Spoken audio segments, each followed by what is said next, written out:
Hoy tenemos un encuentro también con muchísimos contenidos, todo relacionado con el paciente ventilado. Vamos a comenzar con los cuidados. Eh, hay una, eh, le he incorporado al programa un tema que me parecía que tendría que estar, que lo abordamos desde un comienzo, cuando hablamos del área crítica, ventilatoria, por ejemplo, la insuficiencia respiratoria. Me parece que eso es un costado que lo vamos a trabajar, si bien lo vamos a mencionar, vamos a trabajar mucho con ello. Inicialmente no estaban los tópicos fijos de la unidad, pero como vamos a desarrollar eh, todos los procesos para la intubación, todo lo que significa el inicio, las formas, las drogas y bueno, todo esto en un sujeto que está cursando una insuficiencia respiratoria de diferentes orígenes. Entonces, para darle un marco de mejor anclaje, vamos a abordar, incluir del tópico la insuficiencia respiratoria. Por eso quizás no está dentro de los contenidos marcados, pero este agregado me parece sustancial sumarlo, ¿no? Así que vamos a comenzar con la insuficiencia respiratoria y continuamos, por supuesto, lo que tenga que ver con la intubación. Si te parece, comenzamos. ¿Sí? Sí, listo, Andrea. podemos iniciar. Ujú.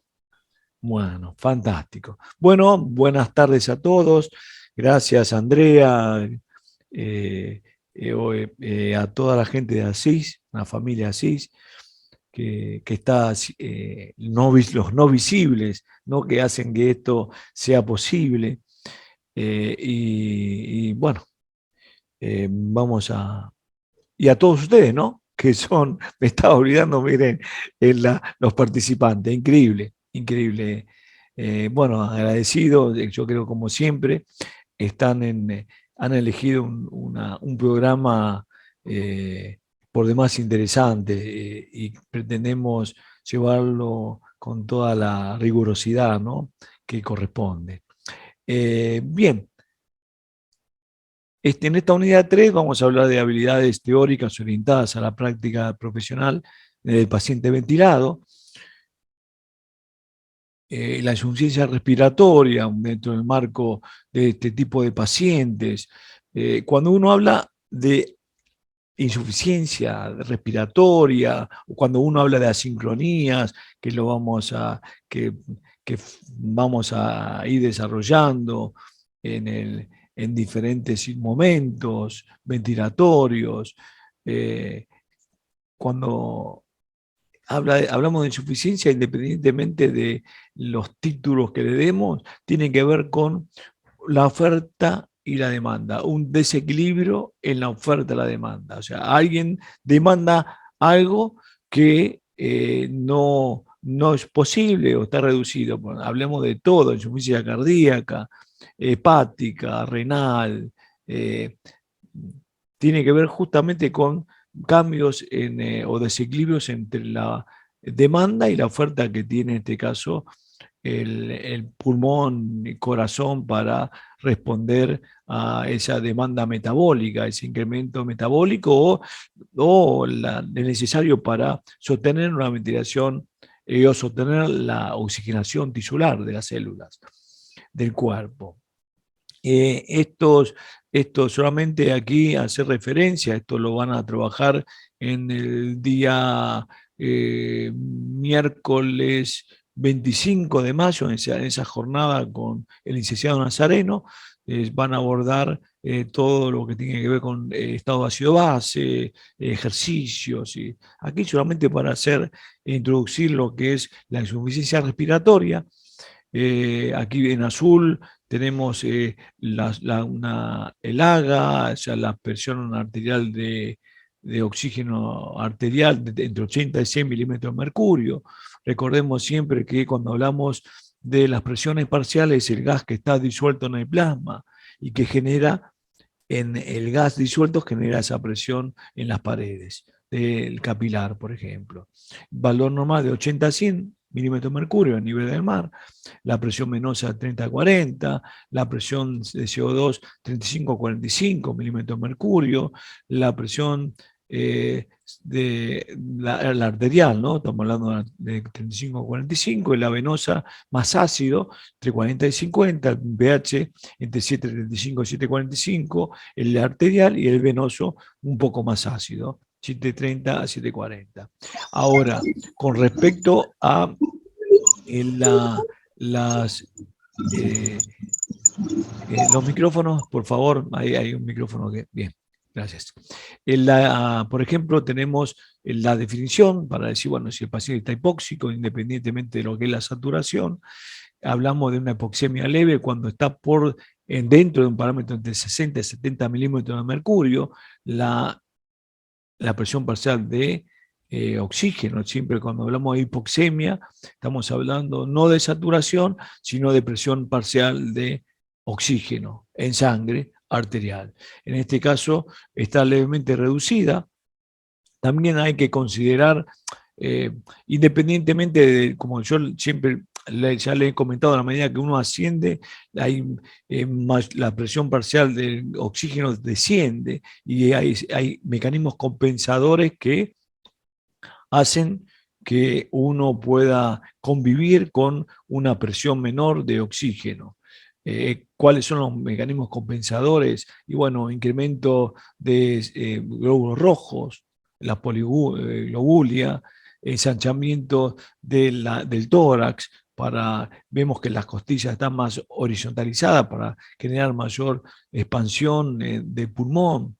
Y bueno, esos son la médula se estimula a la hipoxemia, entonces como esto decíamos, genera mayor producción de glóbulos rojos y hemoglobina, por supuesto, que son los transportadores. Una hipoxemia moderada, entre 40 y 59 milímetros de mercurio, y una hipoxemia grave menor a 40 milímetros de mercurio. Esto muchas veces esa hipoxemia grave está relacionado con Jun, ¿no? Con intercambio, por ejemplo, más vimos en pacientes COVID que la hipoxemia o que eran refractarias al incremento del aporte de oxígeno, inclusive oxígeno al 100%. La hipercapnia con una PCO2 por encima de los 45 milímetros de mercurio. Estos son valores referenciales.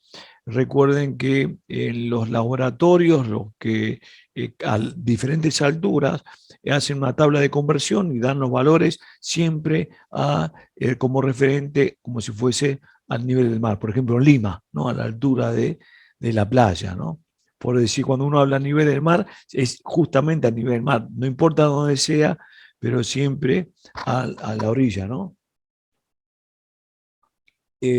Aquí tenemos una placa de tórax y un corte axial tomográfico de un pulmón normal, donde se ven las características. Aquí se ve esta microfotografía, el espacio aéreo y cómo está conformado el parénquima con todo lo que tenga que ver con las vías aéreas de conducción, los capilares, ¿no? Se ven, y lo oscurito son todos los sacos alveolares.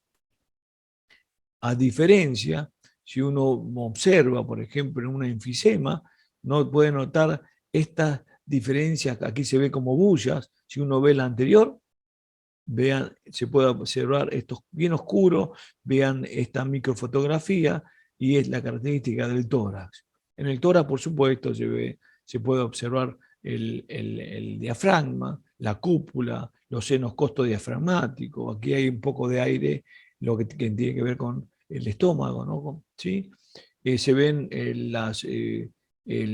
todo el árbol bronquial, la aorta, Eh, y, bueno, y por supuesto que todo lo óseo, ¿no? Referencias óseas, ¿no? Esternón, clavícula, ver costillas.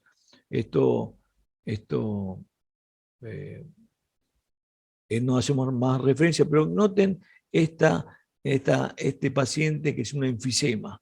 Estos pacientes llevan eh, ya evolucionan y deben, en pacientes críticos, lo que requieren es un trasplante, no hay posibilidad, no hay reversión. No, vean lo que es esa microfotografía, lo que son los alveolos, los sacos alveolares grandes, no, por eso es que en los enfisemas no vuelve, le faltan elasticidad, porque no tienen esas fibras, esa conjunción de todo lo que tenga que ver con capilares, miofibrillas, colágeno, vean lo que es. Se expande y no puede volver porque justamente le falta contenido a ese parénquima. Increíble esta imagen. También vean esto. También esto lo vamos a ir viendo cuando analicemos diferentes formas de ventilar. Vean aquí, esto es la vía aérea. Este es un corte, esta es la tráquea previo a la división en la carina. Aquí se dividen, si uno hace un corte más inferior, se divide en bronco principal derecho e izquierdo, o sea, se separan.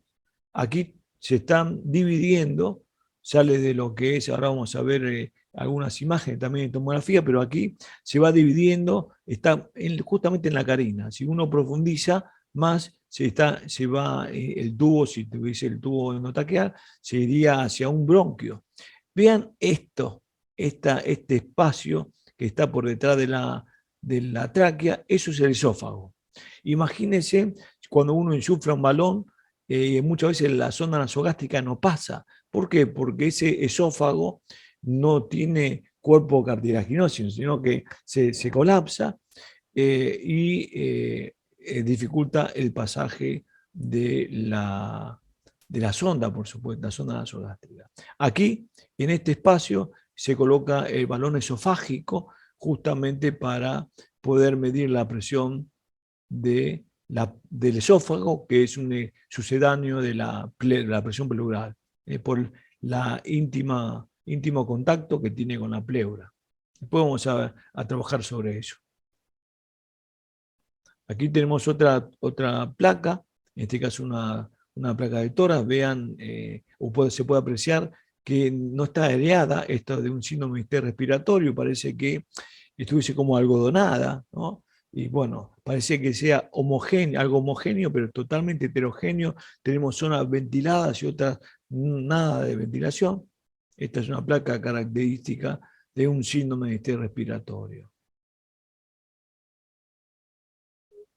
Y aquí tenemos un edema agudo del pulmón, vemos todo a nivel de la perfusión, vemos este paciente con esta característica, lo vamos a encontrar disneico, vamos a ocultar y vamos a sentir crepitante como es húmedo, y más en las bases, aquí se ve, viene en las bases, como se va liberando en la parte apical, pero todas las bases se ve que hay como un desplazamiento. Estos son todos líquidos, ¿sí? Esta es una imagen característica de un edema agudo de pulmón y cardiogénico. En este caso sí. Y bueno, por supuesto que vamos también a hacer ventilar a ese tipo de paciente y se va a resolver esto muy rápidamente. Vamos a volver hacia atrás, porque con la presión positiva favorece al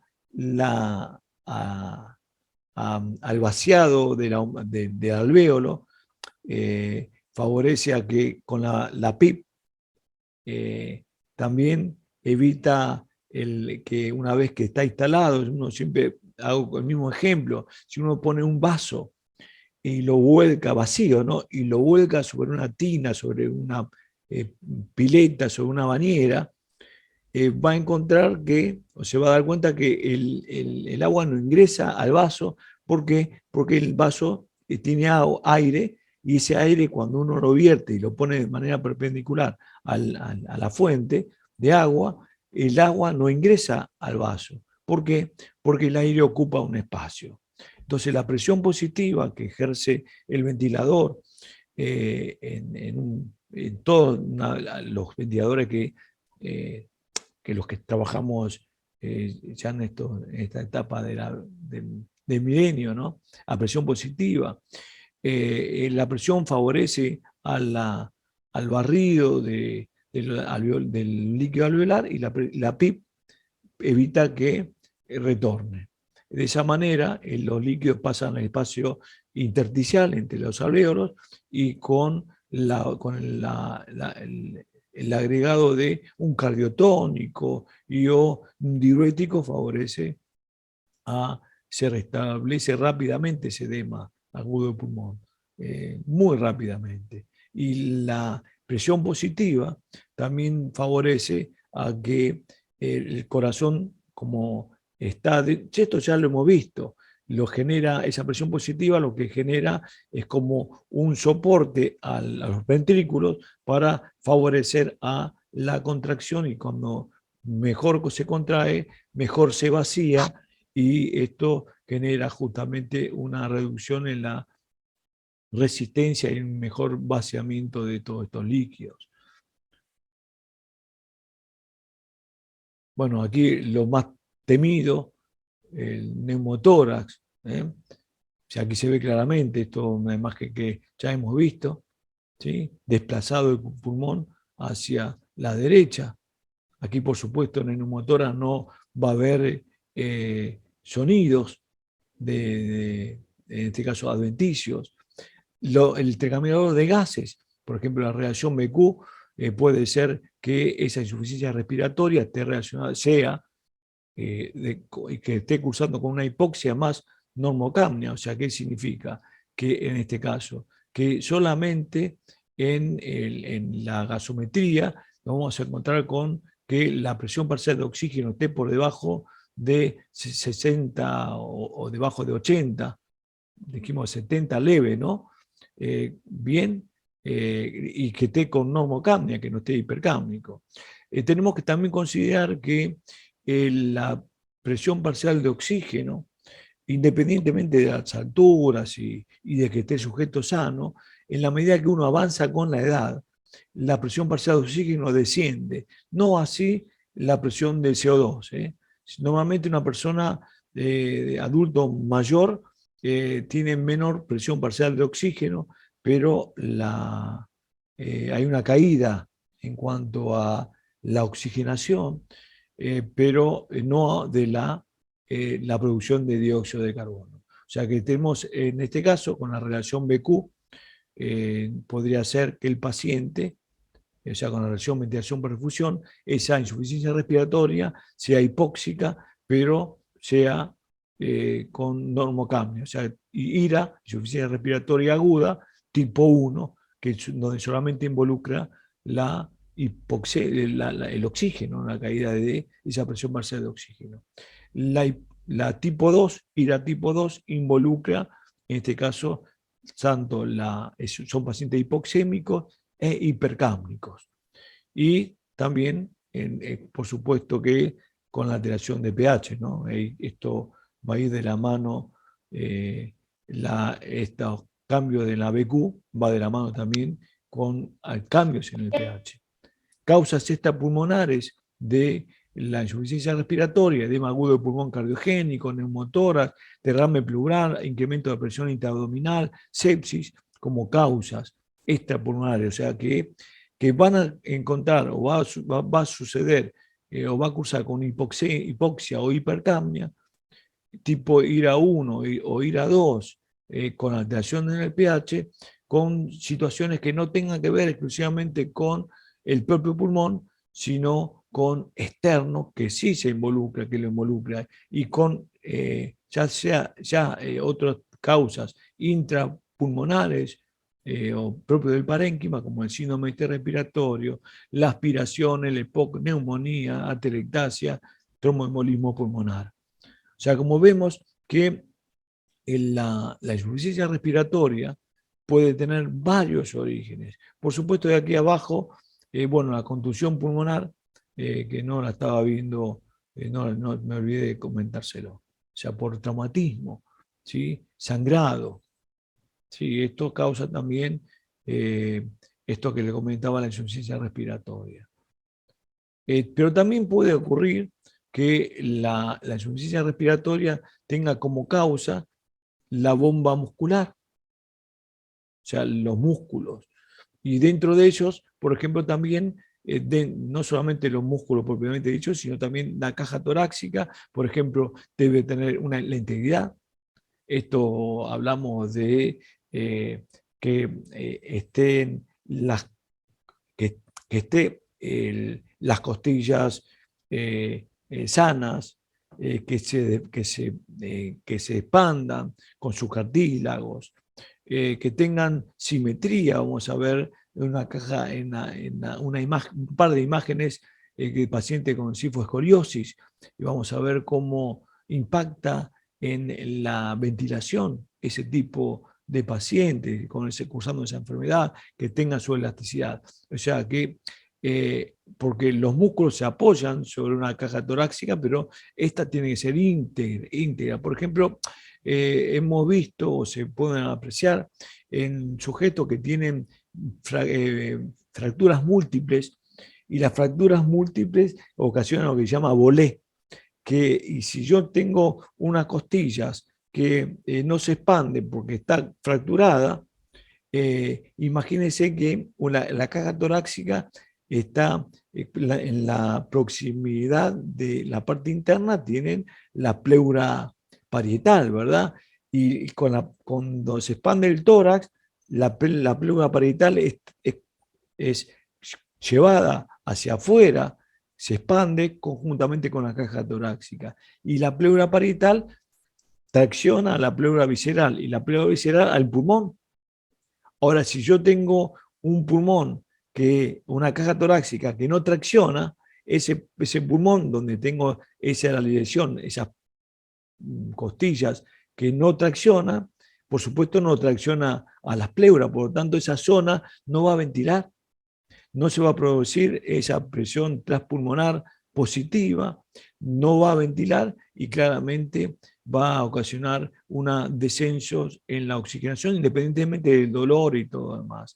Los músculos dentro de lo normal, ¿no? El diafragma, digamos, respondan a los estímulos centrales, los intercostales internos. Estamos hablando de los músculos inspiratorios, vías aéreas superiores permeables, que ante los esfuerzos inspiratorios, que los accesorios respondan, que los esfuerzos expiratorios, los intercostales internos y los abdominales, también respondan a ese esfuerzo extra que puede ser producto por una situación clínica X. Por ejemplo, se puede estar dando en pacientes EPOC, pacientes donde los músculos que trabajan para favorecer al vaciamiento del pulmón, que tenga que ver con los abdominales, que son los que realizan ese esfuerzo, que empujan el diafragma hacia arriba, hacia lo cefálico, y los intercostales internos que aprietan, comprimen la caja torácica. Bueno, todo tiene que ver con, no sé, con la integridad de la caja torácica, y también tiene que ver con la disposición de los músculos y la respuesta de esos músculos. Y a nivel del sistema neuromuscular, a nivel central, el bulbo, que es, digamos, lo que da el automatismo, los quimiorreceptores, que son los que median a los cambios humorales, que tienen que ver con la necesidad de incremento de oxígeno, por ejemplo, ante aumento de frecuencia, ante cambios, por ejemplo, en las presiones parciales de los gases. Un tema también a considerar cuando uno habla de a veces de la insuficiencia respiratoria, tiene que ver también con las drogas.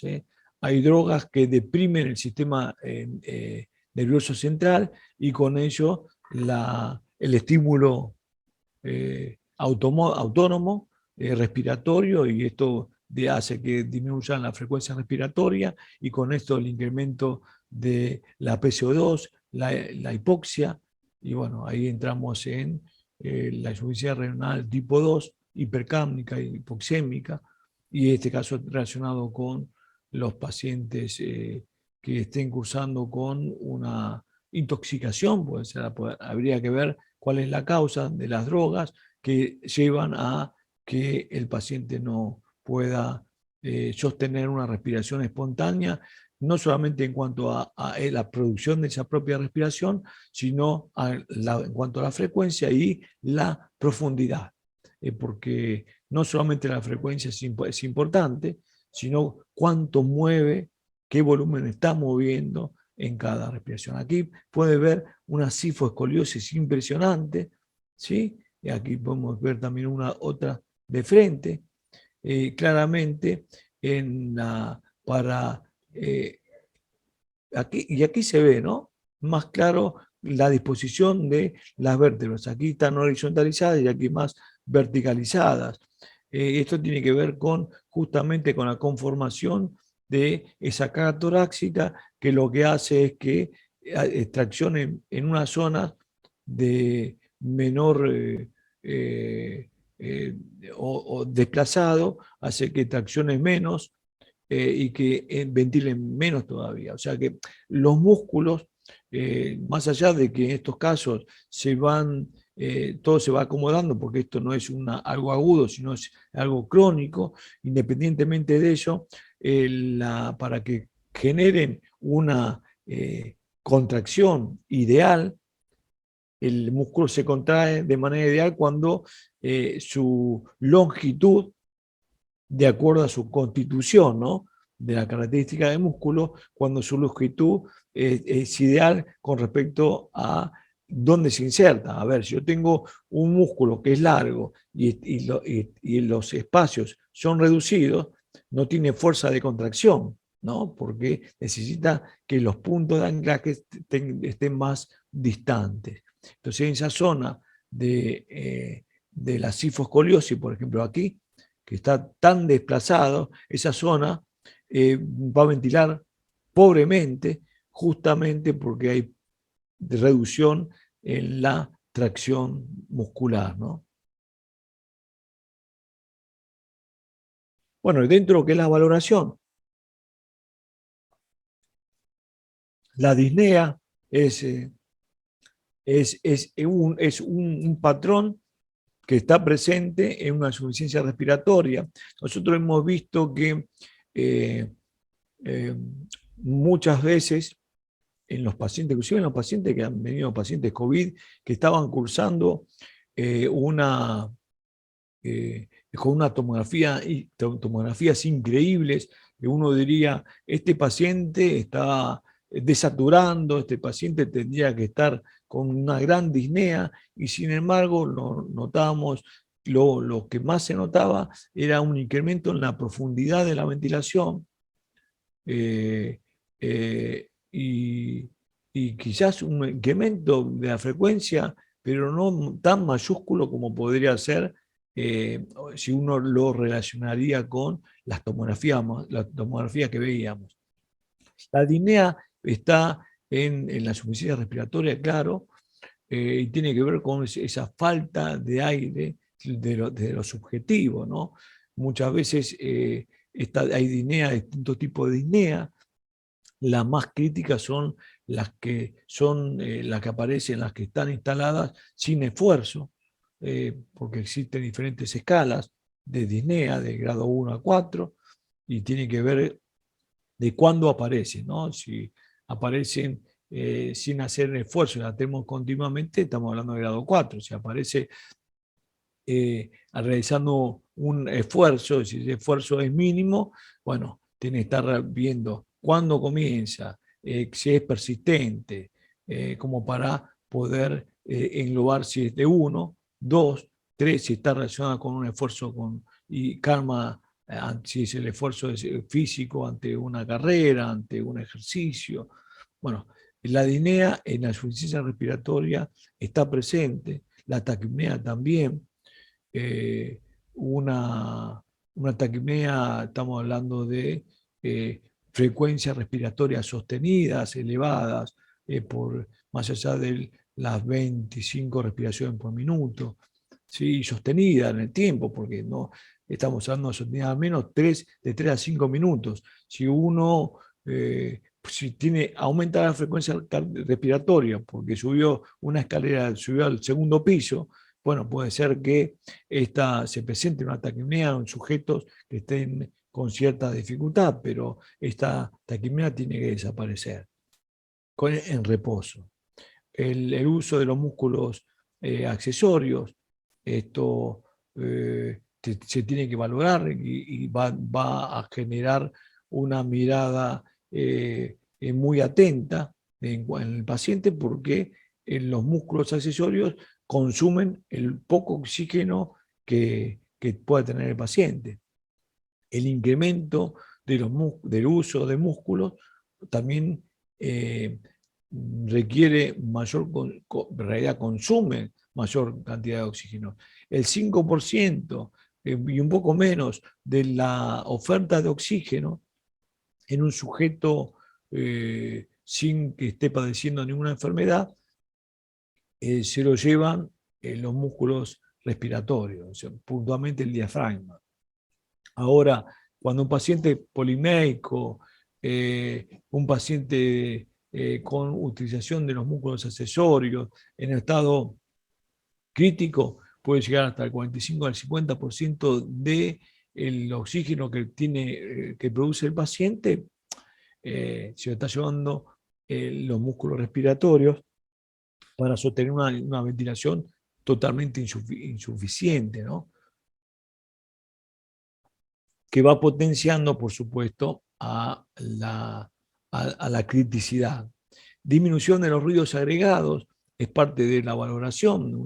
Uno diría, si en un momento se oculta y está ocultando un murmullo vesicular y lo deja de escuchar, uno diría, bueno, si antes escuchaba ruido, capaz quizás algunas sibilancias o a un roncus, y lo dejó de escuchar, uno podría decir, está mejor porque ya no hace ese ruido.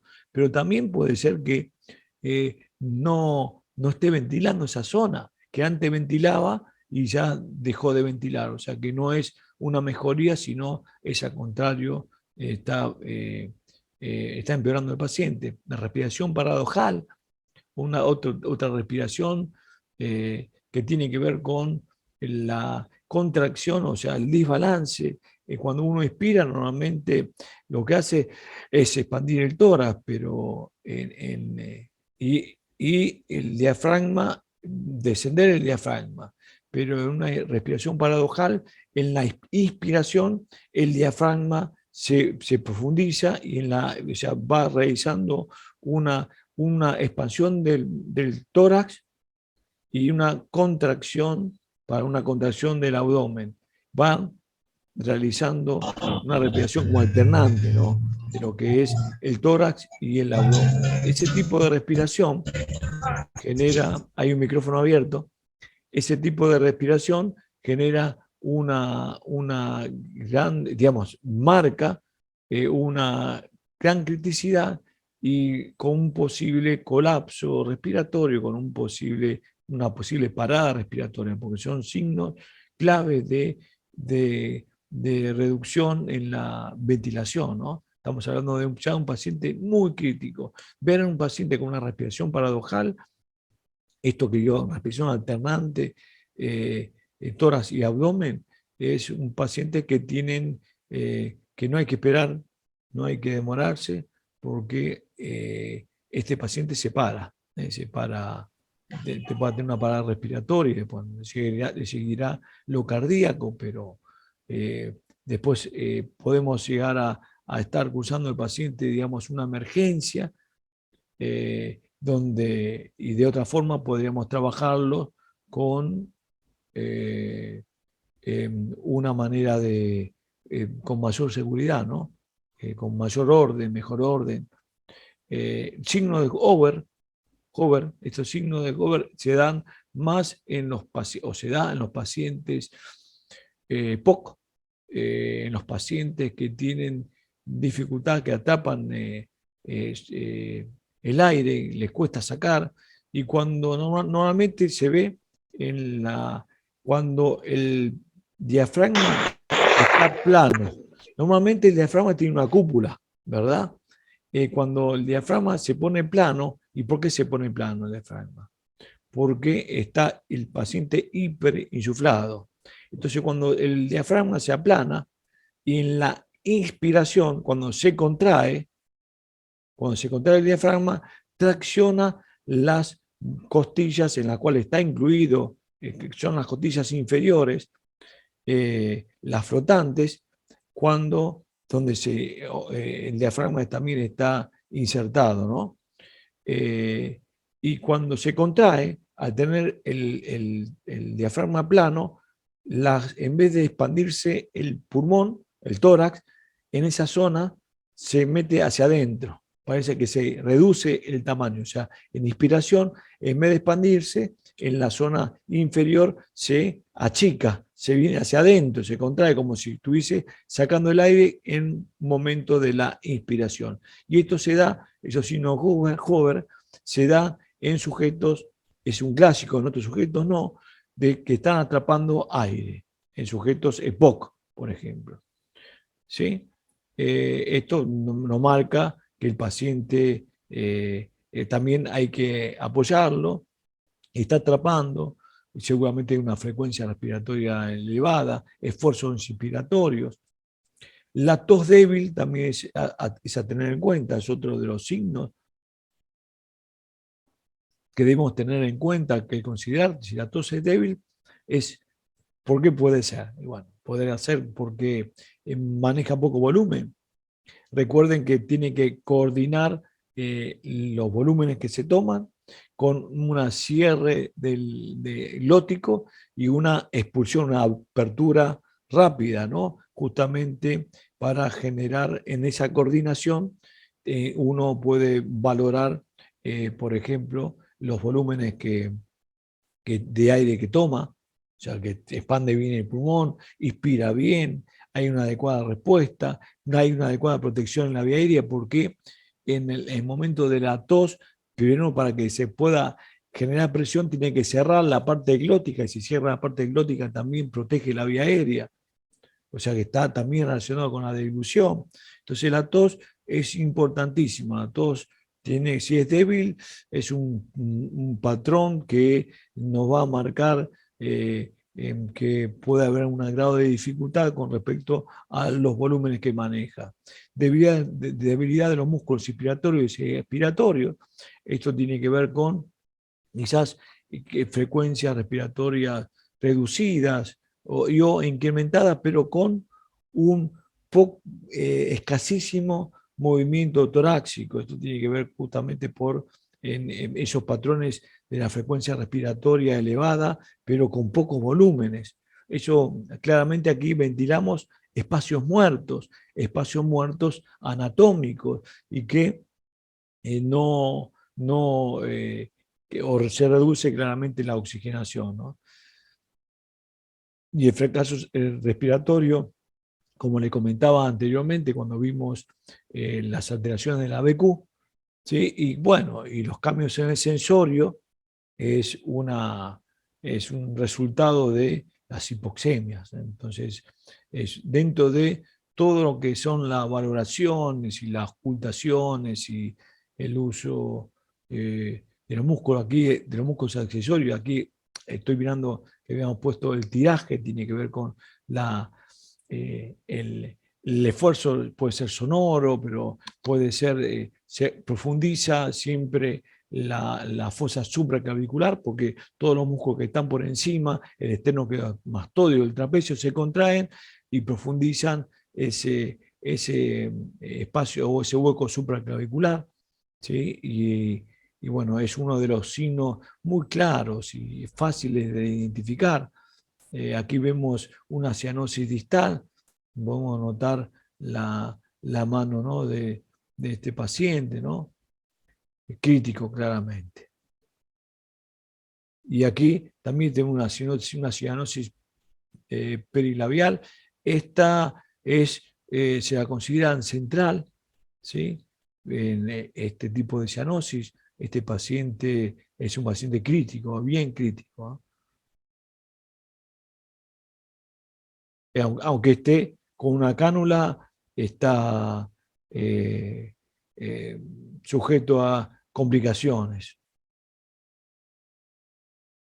Y dentro de este ingreso, ¿no?, a la insuficiencia respiratoria y algunas de las eh, condiciones que me parecían importantes traerlos en contexto para cuando hablamos de la intubación, la necesidad de intubación, de proteger la vía aérea. Bueno, evidentemente se ha fracasado o está fracasando el paciente. Ahora vamos a ver algo de oxigenoterapia para brindar el apoyo a, a estos pacientes.